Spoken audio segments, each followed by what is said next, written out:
warahmatullahi wabarakatuh. Waalaikumsalam warahmatullahi wabarakatuh.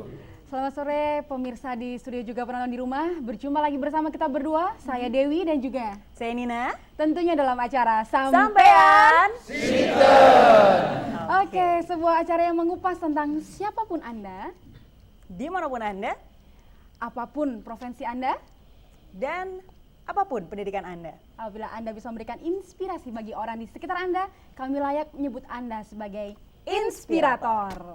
Oke, dan Nina di samping kita. Iya, di samping kami berdua di studio sudah hadir dua orang hebat ya Mbak ya. Benar banget. Layak disebut hebat dan layak sekali disebut inspirator ya. Dua orang besar dan hebat. Betul sekali. Dua orang besar dan hebat. Besar dan hebat. Iya. yang pertama mari kami perkenalkan ada Bapak Imade Suwita selaku Kepala Balai Besar Pengembangan Budidaya Air Payau Jepara. Tepuk tangan untuk Pak Imade. Selamat datang Pak Made. Assalamualaikum warahmatullahi wabarakatuh. Waalaikumsalam warahmatullahi wabarakatuh. Selain udah lain ya. Betul. Selain Pak Made, di sampingnya juga ada siapa Nina? Selain Bapak Made juga sudah hadir Bapak Giri. Beliau adalah petani kentang dari Banjarnegara. Tapi selain petani kentang, beliau pun juga adalah ketua kelompok Tani Cahaya Tani ya Pak ya? Oke. Iya, belum selesai Mbak. Oh, belum? Iya, Kan belum mau selesai. tangan ini. Masih Oh, ada masih ada lagi. lagi. Iya, beliau ini juga merupakan ketua dua klaster kentang ya? Dieng Banjarnegara. Dua klaster kentang Dieng Banjarnegara dan merupakan ketua Asosiasi Petani Kentang Jawa Tengah. Ketua Asosiasi Kentang Jawa Tengah. Tepuk tangan. Oke. Jadi ada 3 jabatan ya. Bertumbuk-tumbuk. Betul. Dan Assalamualaikum pemirsa- warahmatullahi wabarakatuh. Waalaikumsalam warahmatullahi wabarakatuh. Maaf ya Pak, saya kelupaan. Oke, dan Nina dan sudah hadir juga untuk penonton di studio. Betul. Kita sapa juga yang sudah hadir dari Balitbang Provinsi.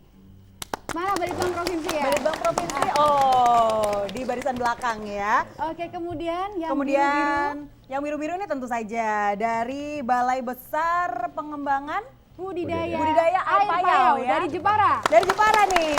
Oke. Iya, yang biru-biru. Kemudian juga yang dari Banjarnegara ada Bapeda juga Dinas Pertanian Kabupaten Banjarnegara. Yes. Dari provinsi juga hadir. Betul. Dari Dinas Kelautan dan Perikanan Provinsi Jawa Tengah. Selamat Selamat datang. Selain itu masih ada juga ini generasi muda yang ternyata mereka ingin mengetahui juga nih inovasi-inovasi apa yang ada di episode Sampean Sinten kali ini ya. Betul banget. Ada siapa di belakang? Apa kabar teman-teman ini dari Fakultas Kelautan dan Perikanan Undip? Yeay. Ada di barisan belakang. Tentunya nanti siap ya untuk bisa meluncurkan pertanyaan-pertanyaan nanti ya. Iya. Oke, harus ya benar. Oke, dan Nina, kita sudah menyapa semua penonton di audio di Di studio. studio. Dan Bapak sudah siap, Pak? Siap. Siap. Siap apa, Pak? Ya. Siap memberikan informasi ya Pak ya. Informasi. Oke, dan tema kita di sore hari ini adalah tentang air payau dan kentang tentunya. Dan kita langsung membahas Tema kita yang pertama dulu ya? Kita yang pertama dulu ya, ini tentang air payau dengan Bapak Made ya Pak. Iya, terima kasih. Iya, Bapak Made. Silakan Silakan ada. Bapak. Mungkin bisa dijelaskan sedikit tentang inovasi yang dimiliki oleh Balai Besar Pengembangan Budidaya Air Payau ini ya Pak ya. Baik, Inovasi terima terbaru yang kasih. dimiliki. Jadi, Silakan. selamat malam para pemirsa di studio maupun di rumah. Assalamualaikum warahmatullahi wabarakatuh. Waalaikumsalam warahmatullahi Ya, wabarakatuh. kami dari Kementerian Kelautan dan Perikanan mempunyai program yang sangat strategis saat ini, di mana visi dari kementerian kami adalah bagaimana mengelola sumber daya kelautan dan perikanan yang optimum, berdaya saing dan berkelanjutan. Ini adalah visi kementerian kami. Kedua adalah visinya peningkatan produksi dan produktivitas ya untuk meningkatkan kesejahteraan masyarakat. Kita sama-sama mengetahui negeri kita ini adalah negeri perairan, negeri kelautan di mana potensi perairannya mendominasi. Yap. 2/3 ya, 2/3 daripada negeri kita ini adalah perairan. Perairan. Kita juga mempunyai garis pantai karena pulau-pulau yang demikian banyak, potensi pesisir yang sangat besar. Nah, ada permasalahan saat ini, potensi pesisir belum dikelola secara optimum.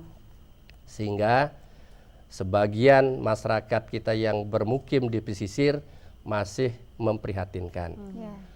Kami dari Balai Besar Pengembangan Budidaya Air Payau Jepara ini sebagai salah satu unit pelaksana teknis dari kementerian dan Direktorat Jenderal Perikanan Budidaya, kami mempunyai beberapa para ahli yang hadir pada kesempatan ini. Ini ahli-ahli kami, para fungsional, untuk mengembangkan inovasi, berbagai inovasi, bagaimana mengelola sumber daya perairan pesisir untuk meningkatkan kesejahteraan masyarakat.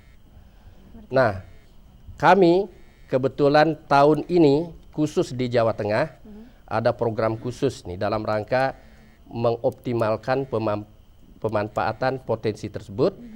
Kami bersama dengan teman-teman di daerah dan litbang daerah, teman-teman dari provinsi akan mengembangkan percontohan yang disponsori oleh kementerian di 9 lokasi kabupaten kota se-Jawa Tengah 2013 ini. 9 lokasi di tahun ini ya Pak? Bisa Ya, disebutkan tahun mana ini. saja, Pak? Yang pertama, kabupaten Pertama adalah Kabupaten Brebes. Brebes. Yang Kami akan kedua, mengembangkan contoh percontohan kawasan di situ. Kedua adalah Kabupaten Pemalang. sebentar Pak, dari 9 kabupaten percontohannya sama atau beda-beda masing tiap? Tentu spesifik lokasi. Kita akan lihat karakteristiknya. Oke. Ini adalah pengembangan percontohan pola kawasan terintegrasi. Ya. Jadi terintegrasi. Terintegrasi. Jadi ada pola kelompok, kemitraan dan sebagainya melibatkan semua unsur sehingga diharapkan pola kemitraan ini akan menjamin kesuksesan percontohan kawasan tersebut. Oke, lanjut yang ketiga Pak. Tadi Kabupaten Pekalongan sudah, Kabupaten Kemudian Brebes yang ketiga. Pemalang, Pekalongan Pemalang. Kota, Pekalongan Kabupaten, Ya. kemudian Rembang. Demak. mulai dari sini dekat Oh, Kendal. itu Kendal, Kendal, 6, setelah Kendal Demak, Demak, Jepara, Jepara, Pati, Pati, dan Rembang. Rembang. Oke, Inilah lokasi-lokasi. 9 lokasi. Oh, biar ngitung ya. Ya. Ya. 9 lokasi. Dan selanjutnya dalam rangka mensukseskan itu kami diberikan tugas oleh kementerian untuk menciptakan inovasi, tentu bersama-sama dengan teman-teman dari Litbang daerah, dengan juga teman-teman dari Undip, untuk mengembangkan inovasi dalam rangka mensukseskan pengawalan penerapan percontohan nanti. Percontohan tadi. Ya. Oke, dan Saya kira demikian. Bapak, untuk lebih jelasnya untuk pemirsa di studio maupun di rumah, kita bisa saksikan liputan secara visual dari kegiatan di Balai Besar Pengembangan Budidaya Air Payau Jepara. Ya, ini Silakan. Balai besar ini atau unit pelaksana teknis ini adalah sebagai perpanjangan tangan daripada eselon 1 Direktorat Jenderal Perikanan Budidaya yang mempunyai tugas pokok dan fungsi adalah satu, untuk menyiapkan bahan rumusan kebijakan teknis di bidang standar teknologi budidaya air payau.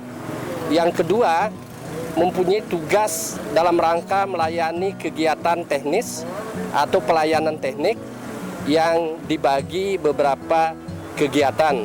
Satu adalah kegiatan kami di bidang jasa perkantoran untuk melakukan berbagai uji ya, terhadap sarana produksi yang dipakai oleh masyarakat. Yang kedua, tugas kami adalah juga melakukan layanan jasa produk. Misalnya adalah benih, induk unggul, sarana produksi yang lain seperti vaksin, probiotik, dan yang lain-lainnya. Banyak kegiatan kami yang lain. Kemudian yang tidak kalah pentingnya, yang utama adalah tugas kami yang sangat penting adalah melakukan pengawalan teknik atau pendampingan teknologi terhadap kegiatan-kegiatan percontohan, baik yang dikelola oleh provinsi, kabupaten, kota, se-Indonesia. Balai ini berada di Jepara, di provinsi Jawa Tengah. Kita sama-sama mengetahui bahwa negeri kita ini adalah negeri kepulauan, di mana 2/3 negeri kita adalah terdiri dari perairan. Komunitas masyarakat kita dominan berada di daerah pesisir. Oleh karena demikian, pengembangan teknologi potensi sumber daya perairan pesisir menjadi sangat strategis dalam rangka membangun ekonomi kerakyatan yang berbasis kepada ekonomi yang berkelanjutan. Upaya daripada balai ini di era seperti sekarang ini adalah memacu kebangkitan lagi usaha budidaya udang dan ikan lainnya, utamanya daerah pesisir. Teristimewa lagi adalah Pantura Jawa Tengah ini. Kita sama-sama mengetahui luas pantai yang mempunyai pesisir dan potensi tambak ribuan hektar. Ini adalah suatu aset potensi yang maha dahsyat dalam rangka membangun perekonomian rakyat. Saat ini juga ada persoalan bahwa dengan perubahan iklim global terjadinya kenaikan permukaan air laut yang menyebabkan sebagian tanah-tanah produktif, sawah-sawah produktif kena rob.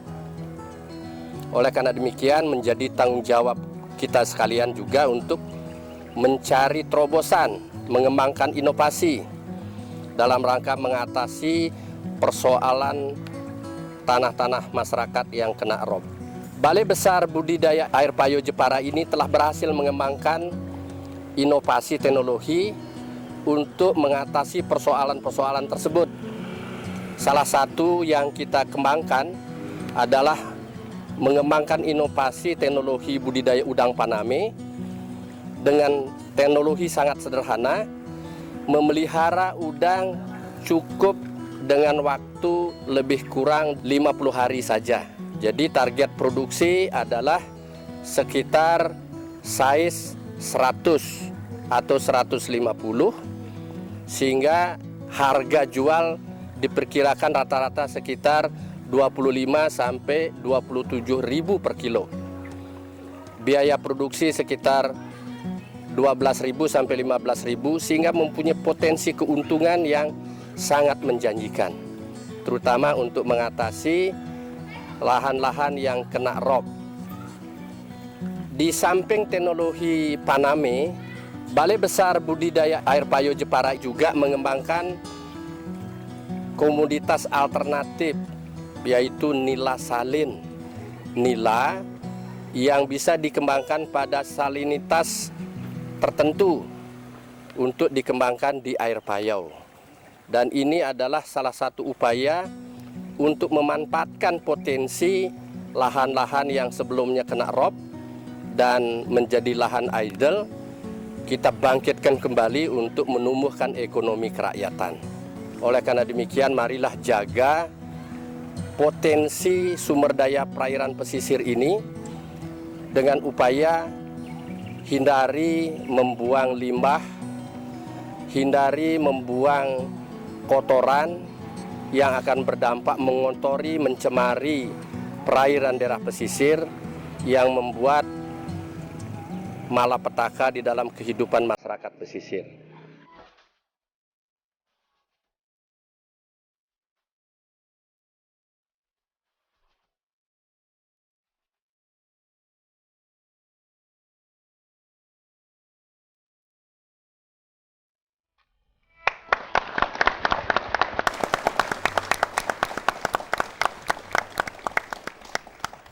Kembali lagi masih bersama kami di Sampean Cinta. Baik, seperti yang tadi sudah kita saksikan ya, itu merupakan tayangan dari Balai Besar Pengembangan Budidaya Air Payau. Betul, dan tadi kita juga sudah melihat Di beberapa Jepara. komoditas yang dihasilkan ya Bapak ya. Nah di situ kan tadi ada Ada satu poin yang kita berdua tanyakan Pak sebelum kita lempar pertanyaan. Nah. Tentang pernilaan Pak. Setahu kami berdua, kita berdua itu kalau nilai itu ikan air tawar ya, seperti yang di BPBIAT Biasanya. Muntilan ya, juga hadir di sini ternyata. Tadi dijelaskan bahwa nilai itu dipelihara dengan salinitas tertentu. Salinitas berapa itu Pak? Sampai saat ini kami telah berhasil mengembangkan pada salinitas air laut, yaitu pada kisaran salinitas 35 per mil. 35 per mil. Jadi kalau ditambah di daerah-daerah air payo atau kena rob sekarang, itu kisaran salinitas antara 5 sampai 10. Sehingga kondisi ini sangat ideal untuk pengembangan nila. Pertumbuhannya bisa optimal. Rasanya beda apa sama ya Pak? Oh, rasanya malah lebih istimewa. Oh, lebih Lebih istimewa, lebih gurih, lebih kenyal. Harusnya Jadi- dibawa ya nilainya ke sini Iya, ya. seharusnya. Tapi nggak hidup juga yang kira-kira udah mateng gitu, dibakar, nanti siap makan gitu ya. Siap. Pasti ya Oke, Pak. tadi selain nila kan ada udang juga ya Pak Udang ya? faname. Udang apa tadi? Udang faname. Faname. Udang faname. Nah, selain nila dan juga udang faname, komoditas apa lagi yang dihasilkan di budidaya? Kalau di air payo ini komoditasnya sangat banyak ya. Karena di air payo ini adalah perpaduan antara laut dengan air tawar. Ikan-ikan air tawar juga mempunyai potensi diadaptasi, dikembangkan di air payo, seperti nila tadi. Yap. Begitu juga ikan-ikan laut, kerapu. Kami telah berhasil mengembangkan yang tadinya hidup di laut, dikembangkan di tambak-tambak. Oke Jadi- Pak. Biar lebih hot lagi Pak, biar lebih panas lagi. Kita langsung buka untuk sesi pertanyaan. Betul. Dari Yang belakang, dari FPIK Undip. Universitas Diponegoro. Silakan. Silahkan. Ada yang Yang mau memberikan bertanya? pertanyaan? Tunjuk tangan, angkat tangan, jangan angkat kaki ya. Langsung. Oke, Iya, Mbak silakan. berkerudung putih ya, iya. Oke. Silakan Silahkan Mbak. Mbak Musdalifah. Oh. Oh, bukan ya? Kita tanya dulu namanya siapa Mbak? Namanya Triaini. Siapa? Triaini. Triaini. Triaini, Oke. Ya, silakan Mbak Aye. Ya baik, sebelumnya Assalamualaikum warahmatullahi wabarakatuh. Waalaikumsalam warahmatullahi wabarakatuh. Baik, di sini saya akan mencoba bertanya ya kepada Bapak Imade Suwita. Iya. Baik Pak, pertanyaannya adalah bagaimanakah cara menaikkan produksi budidaya udang, contohnya udang windu, karena pada saat ini produksi tersebut itu menurun karena diakibatkan oleh monoton bakulovirus. Bagaimana Pak cara meningkatkannya? Terima kasih. Wassalamualaikum warahmatullahi wabarakatuh. Waalaikumsalam warahmatullahi wabarakatuh. Masih bisa satu lagi pertanyaan? Hayo. Siapa dia? Teman-teman di Undip mungkin teman-teman Barangkali temannya nonton di TV loh, nanti masuk loh. Silahkan. Oh, Oke, belum mungkin ada. Oke, lagi mencari bisa pertanyaan mungkin bisa dijawab tuh. dijawab dulu silakan, Bapak tentang bakteri di udang windu. Baik, terima kasih kepada adik mahasiswa, mahasiswi, pertanyaannya. Sebagaimana kita ketahui, di penyakit udang saat ini kalau bakteri relatif mudah kita tangani ya. Nah, penyakit yang sangat berbahaya sebetulnya di udang ini dan saat ini sudah kita bisa atasi, yaitu penyakit virus ya. Nah, prinsip penyakit virus ini kita sekarang kenal seperti contoh misalnya di udang windu, udang faname prinsipnya sama, yaitu dengan sistem biosecurity. Nah, khusus untuk udang windu ini kita telah lama memperkenalkan teknologi double screening. Double screening. screening. Apa itu Pak? Nah, apa itu double screening? Jadi pertama adalah benih itu harus dari sumber induk unggul.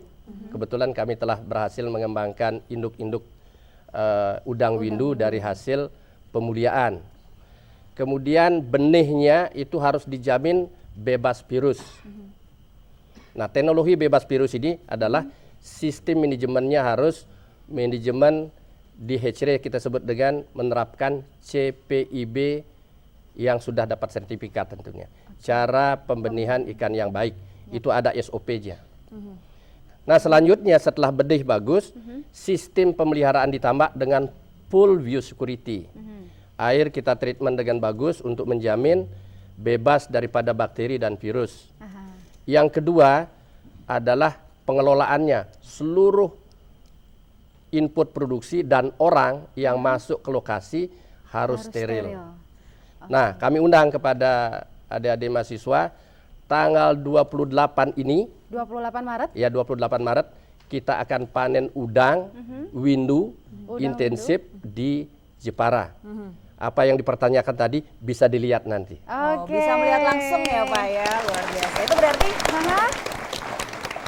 undangan secara Enam gratis hari ya Pak ya? Undangannya gratis. Gratis, oke. Langsung datang Panennya aja ya, Pak. dapat udangnya juga gratis ya Pak ya? Ya. Gitu ya. Itu tergantung berapa banyak. Oh gitu ya. Dan Nina biar lebih mendinginkan suasana, langsung saja kita ada satu persembahan lagu dari Acoustic Show. Silakan.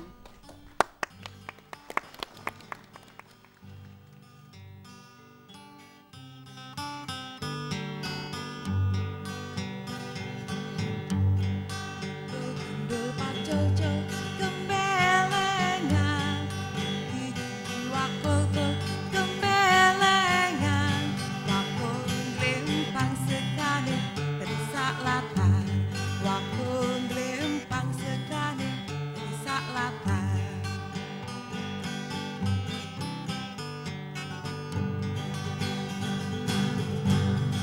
Gundul pacoco gembelengan, jiwa koko gembelengan, wakung lempang segane dari sak latar, wakung lempang segane dari sak latar.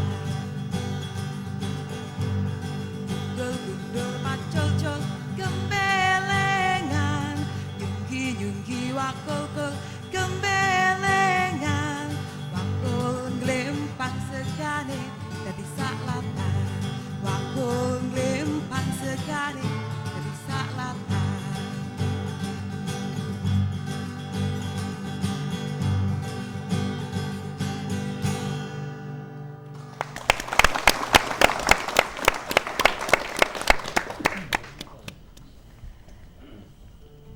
Oke, satu persembahan lagu dari Acoustic Acoustic Show. Show. Sekali lagi tepuk tangan Gundul-gundul untuk patso. Acoustic Show.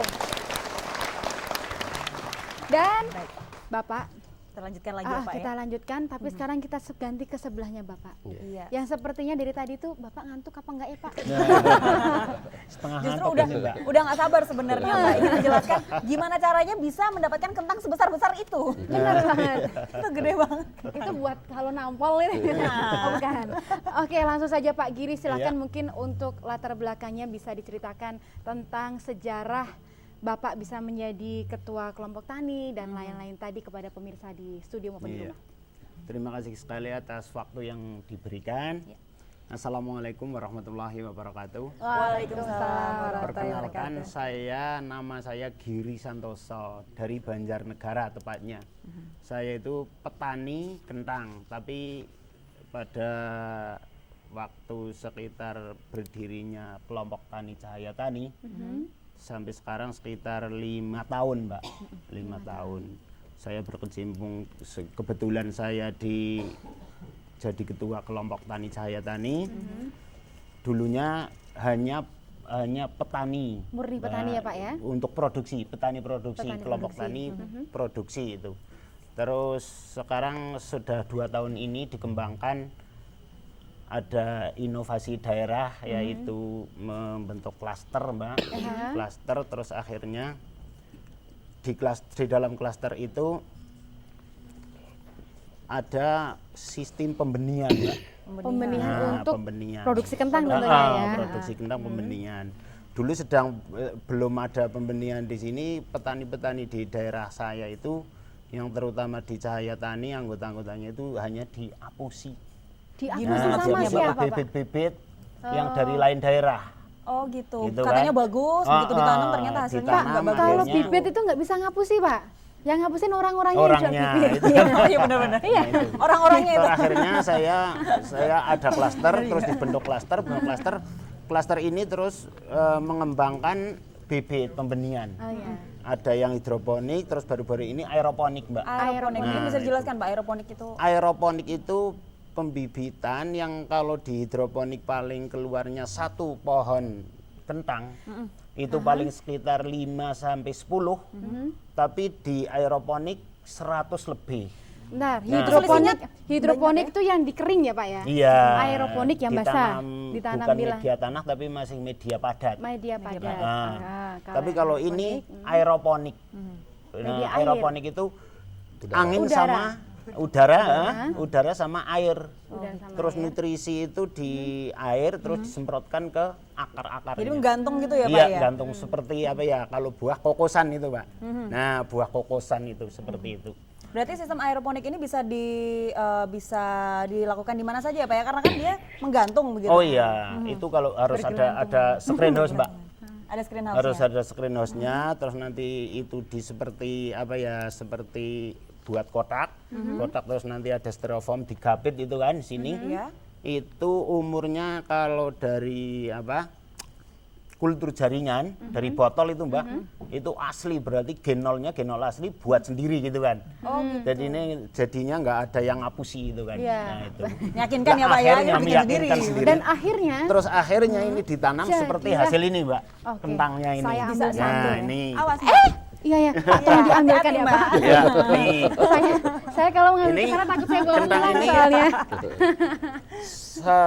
1,2 Mbak. Iya, Pak. 1,2 kilo. Kilo. Berarti Ini- 12 on. Ini Ya, berapa? bisa dilihat. Ini umurnya berapa Pak? Berapa lama bisa Kalau menjamah jenis satu? ini itu ditanam sekitar 4 bulan setengah Mbak. Sekitar ada berapa sih Pak 4,5 bulan. varietas kentang yang Oh, di varietas kentang itu banyaknya bukan main, Mbak. Kalau dihitung Kalau yang- ada 300-an. Hah, tapi kalau yang ditanam untuk dengan sistem aeroponik ini berapa? Kalau sistem aeroponik saya baru mengembangkan 3 jenis, Mbak. 3 jenis. Salah satunya yang jenis Salah ini. satu Atlantik, MZ yang belum dikeluaran oleh BPSB itu kebetulan Belum dari dikeluarkan dinas oleh pertanian. BPSB. Dari BPSB-nya itu Pertanian. ikut berangkat.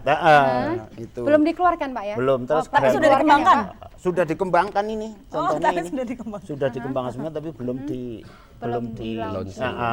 belum disertifikasi. Kemudian? Nah, saya menghimbau kepada petani-petani dulu kan, waduh, hasilnya itu menurun sekali, Mbak. Yang pertama itu dari tahun dulu 91 masih bagus, Mbak. 1 hektar itu sekitar 20 sampai 25 ton. Lama kelamaan karena bibitnya memang sudah ya seperti tadi itu kena virus dan sebagainya, kena penyakit lah. Kena penyakit. Nah, Jadinya itu menurun kualitas. akhirnya dari 5 sampai 10. Terus akhirnya ada inovasi daerah ini yang diprakarsai oleh Balitbank, Dari Bapeda, terus Dinas Pertanian, ya itu salah satunya aeroponik Sadar yang sistem menghasilkan aeroponik ya. seperti ini. Kalau aeroponik ini sudah berapa lama Pak diterapkan? Berarti baru 1,5 tahun, 3 kali panen. 3 kali panen ya. 3 kali Ah, panen. Pak, apa yang paling membedakan antara kentang yang ditanam menggunakan sistem aeroponik Aeroponik dengan yang dan- biasa? Nah itu hasil itu Hasilnya lebih lebih gede. steril, enggak lebih steril, lebih banyak. Lebih Cuman banyak. itu lebih banyak Kalau untuk buahnya. ukurannya Pak, ukurannya bisa segede-gede gitu Enggak, semua? kalau di aeroponik itu paling sekelereng, Mbak. Ukuran sekelereng. Sekelereng? Oh, Tapi yang bisa kecil-kecil. mengeluarkan 100 lebih satu pohon. Itu untuk G 0 apa G G1?